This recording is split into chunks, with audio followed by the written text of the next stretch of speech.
Hello everybody, today is the anniversary of the death in 1971 of the American theologian Reinhold Niebuhr, who, among other things, saw a link between laughter and prayer. The link was life's incongruities. He suggested that one of the great sources of humour is when two things are put side by side which don't really match up, and it's putting the two together that makes us laugh. He suggested that prayer it often emerges out of trying to put together a world where God's values and presence seem to be absent, with our own attempts to live lives of faith, and putting those two incongruous things together was for Niebuhr the beginning of prayer.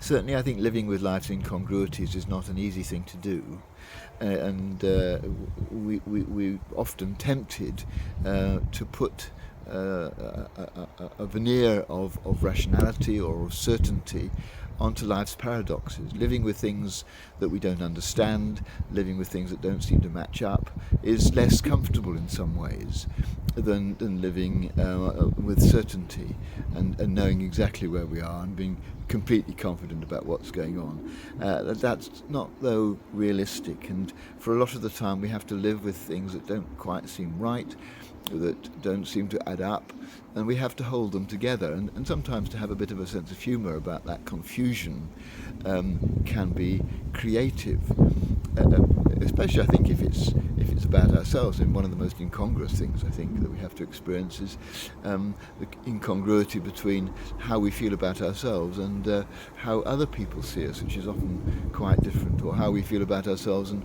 what we've achieved, and that can work both ways.